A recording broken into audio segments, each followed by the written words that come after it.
Shut up, compressor. Hey everyone, I'm Matt with Doogs Models, and this is the Flankoff. I like that one. That'll work.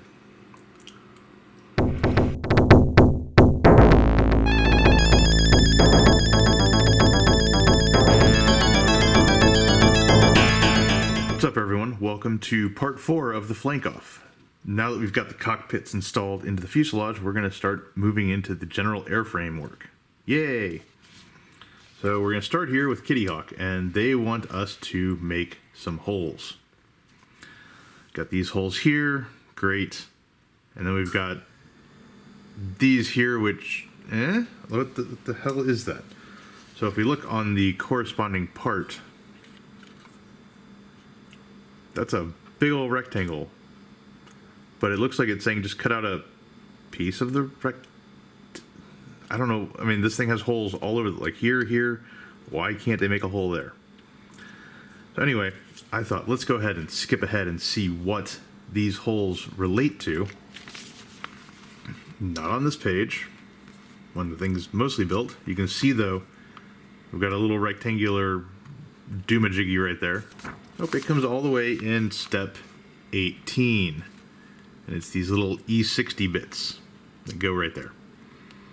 Well, here are the options. You can either bore out a rectangle, or we can just take these E60 parts and shave off the tab and just glue the fuckers on.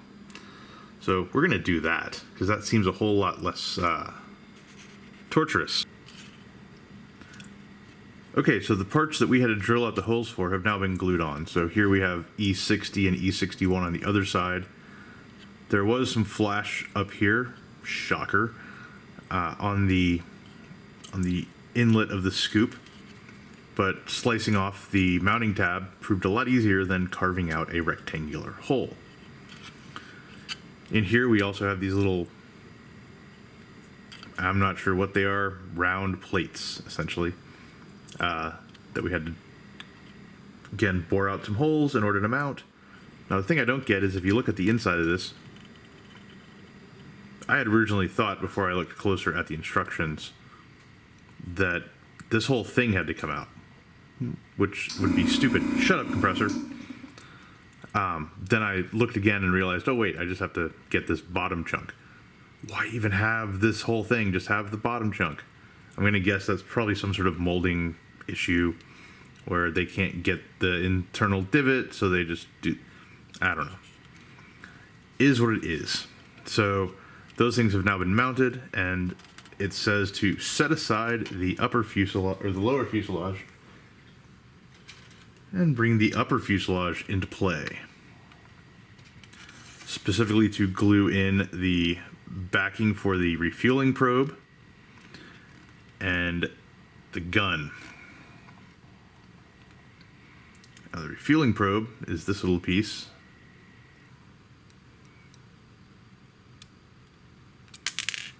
Man, this piece.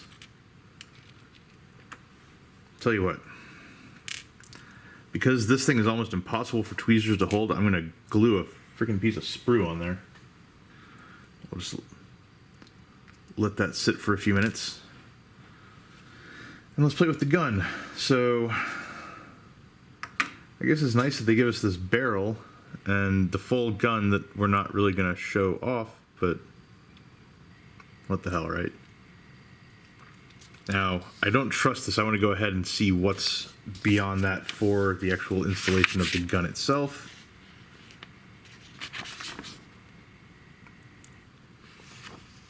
So this D8 piece up here that goes on here, I think it might make sense to install that first so we can work at it from the inside.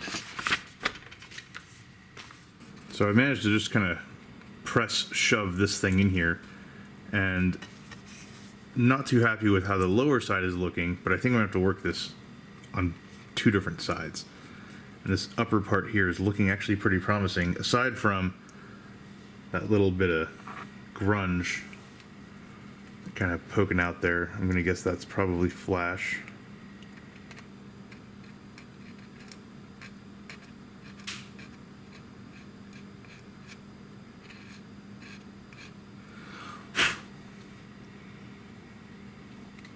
So I'm going to flip this guy over here and glue in that upper portion, and then we'll focus on the bottom.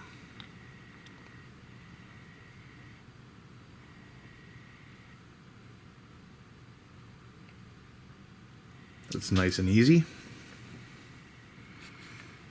And you can see, just based on the tiny hole, what's the point of really showing off the gun? I guess you can leave the cover off, or I don't know. I don't get the point of showing off guns on modern jets. All right, this piece is kind of chill now, so let's see if we can get that guy going again.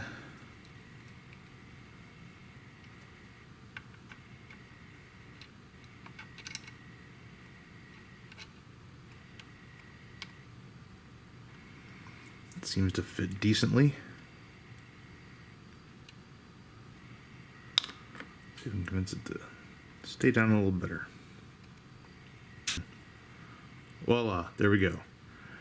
Now, on most photos I've seen of the Su-35, the front end of this is open, so I'm sure we're going to come to some situation where I'm supposed to glue something here, and I'm going to really wish I could have worked from the inside.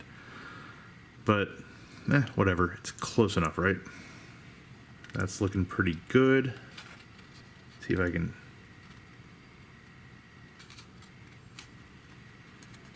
tease this bottom side out at all.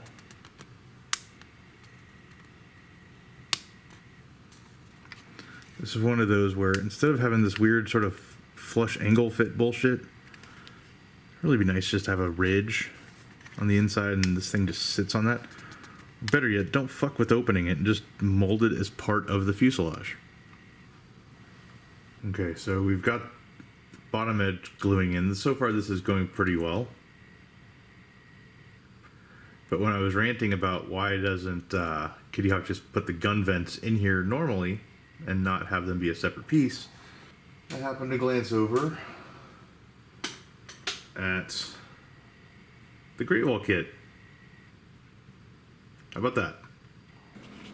Okay, so now that we've got the gun vent installed, and now that we have got the gun installed, and you can see here that I went ahead and drilled out the end of the barrel just a little bit because it was just a piece of plastic. Now that we've got that and the IFR probe in, and obviously the cockpit in place, it's time to start looking at the nose gear bay. So let's get this going.